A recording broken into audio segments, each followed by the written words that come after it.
Pour situer le contexte dans lequel ce projet a été réalisé, rappelons que toute recherche ethnomusicologique qui explore la musique comme un système de sons passe par deux étapes essentielles. En effet, pour analyser une musique, il faut nécessairement la représenter au moyen de ce que Charles Seeger a appelé une transcription descriptive. Mais toute tentative pour matérialiser la structure d'une musique est précédée par une étape de captation, étape qui n'est pas problématique lorsqu'elle a pour objectif l'analyse de monodies. Mais il en va tout autrement pour la transcription de plusieurs sons simultanés, dans la mesure où l'usage d'un seul microphone rend délicat toute analyse détaillée ultérieure. C'est ce problème qui a poussé Simra Arom à mettre au point l'ingénieuse technique du playback pour être en mesure d'analyser les différentes voix qui composent les polyphonies et les polyrythmies de Centrafrique. Lors des terrains que j'ai réalisés en Asie centrale, j'ai été confronté à un problème différent. Non pas des mélodies chantées en polyphonie par différents musiciens que la procédure du playback aurait pu isoler, mais des mélodies instrumentales et vocales jouées sur un luth à 2 cordes. Or, les microphones conventionnels ne permettent pas d'enregistrer séparément les 2 cordes du luth distantes d'1 cm. J'ai alors soumis le problème à un ingénieur en stage à l'Université de Montréal. Et ce film suit différentes étapes de cette recherche expérimentale, depuis la conception des microphones jusqu'à leur utilisation sur le terrain, où j'ai pu les tester auprès des bars de Karakalpak d'Asie centrale. L'idée des micros de Doutar est venue en fait de mon cursus en électronique, mélangé avec une passion pour la musique. Donc ça m'a amené à connaître un peu la lutherie des instruments électroniques, y compris de la guitare électrique. Et les micros qu'on a réalisés en fait sont directement inspirés du phénomène de captation qui a lieu dans un micro de guitare électrique. Sauf qu'on a réadapté le principe pour pouvoir isoler chaque voix liée à chaque corde.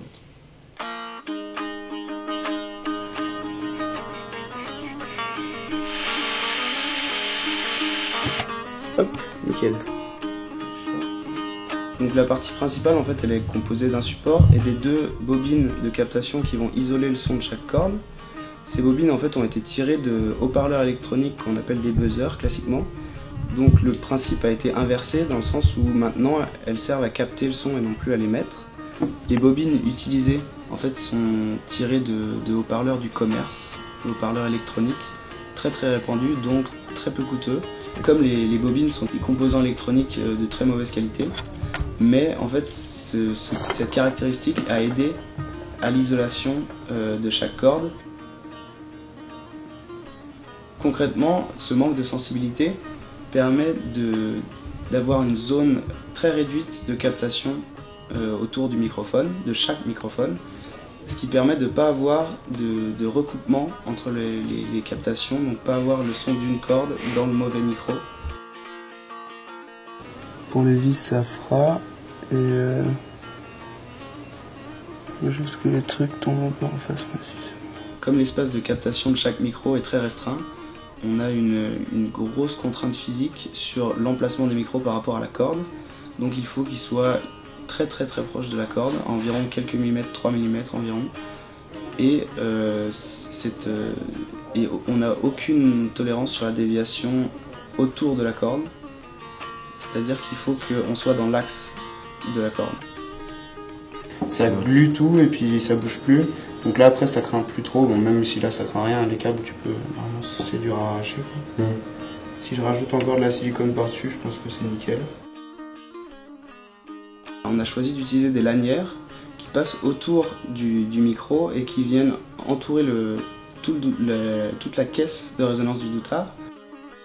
La dernière petite fonctionnalité du support, c'est d'avoir des caoutchoucs au bout pour éviter toute résonance avec la table d'harmonie du Doutar.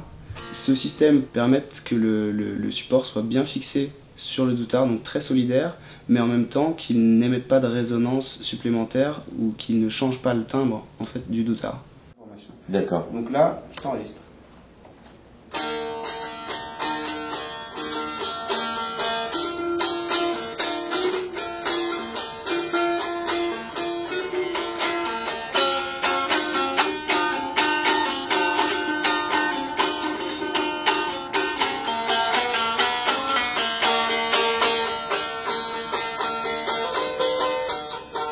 Bon, je pense que ça ira. Ah ouais, ça ira. Donc c'est un modèle très simple mais fonctionnel.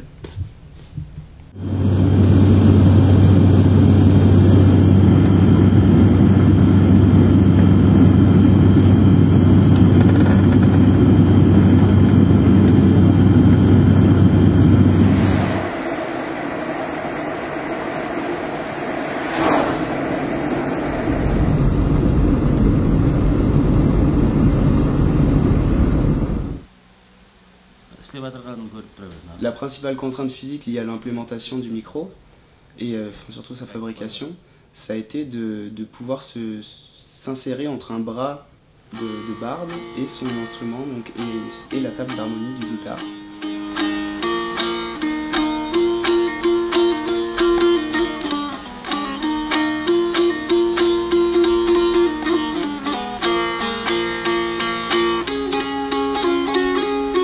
C'était une contrainte très localisée en termes d'espace, donc ça a forcé à utiliser d'autres technologies que les technologies des micro-acoustiques habituelles, puisqu'on était beaucoup trop proche des sources sonores et qu'on ne pouvait plus les séparer par une méthode acoustique, donc on a dû passer dans un domaine électromagnétique, et ce qui a permis de pouvoir séparer les deux sources. Donc une deuxième contrainte physique, ça a été de ne pas gêner le jeu du barde, non pas dans l'espace, mais dans ce qu'il entendait dans sa production sonore. Donc de ne pas venir modifier la caractéristique acoustique de son instrument, et donc de pouvoir s'adapter à l'instrument sans modifier son timbre. Нет, не мешает. Совсем не мешает? Хорошо придумано. Угу.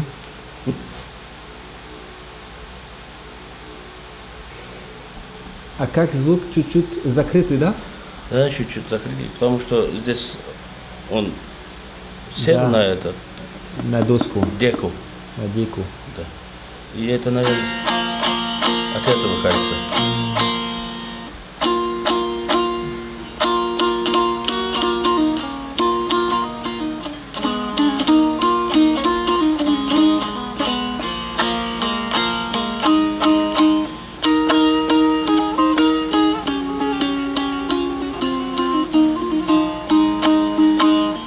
Чуть-чуть закрытый, но не очень. Не очень. Не очень, да. Так не мешает. Не мешает. Можно играть. Можно играть, да. И весь репертуар так. Мгм. Отлично.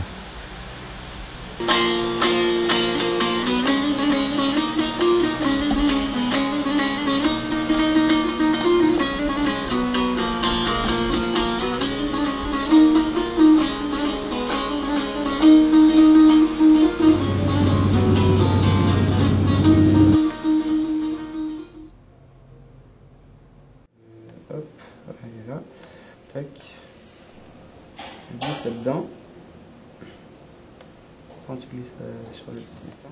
Donc l'utilisation d'un tel système qui permet en fait d'isoler l'information sonore de chaque corde, donc de faciliter le traitement ethnomusicologique derrière, d'un point de vue de l'humain, de l'ethnomusicologue qui va étudier, mais autant d'un point de vue d'un logiciel qui pourrait venir plus facilement séparer cette information et traiter en fait plus profondément sur des aspects statistiques ou motiviques les caractéristiques musicales liées à chacune des cordes.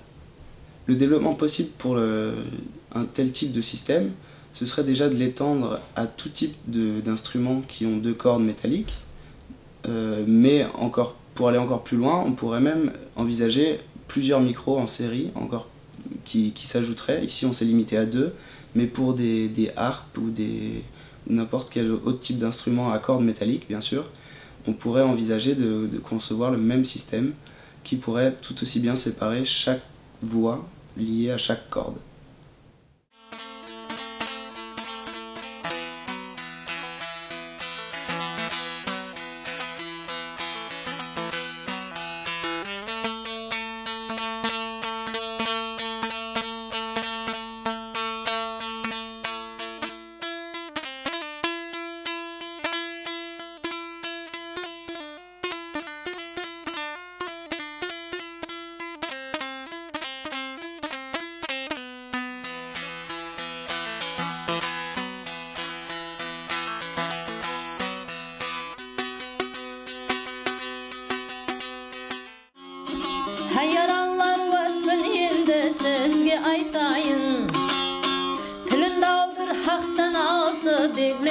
Ишбайдың Хасы кәрін бір-бірінде баян етелі Хасы кәрі шақалтайда беглер Ишбайдың беглер Ишбайдың Ишбай келмей ешкім енді ау тойын құрмады Жүзін көрмей қызлар енді уәкіл бермеді Қысқып жыр харам іске Ишбай жүрмеді сол қылығын елдер яурай сөйді Ишбайдың ау кел ау Ишбайдың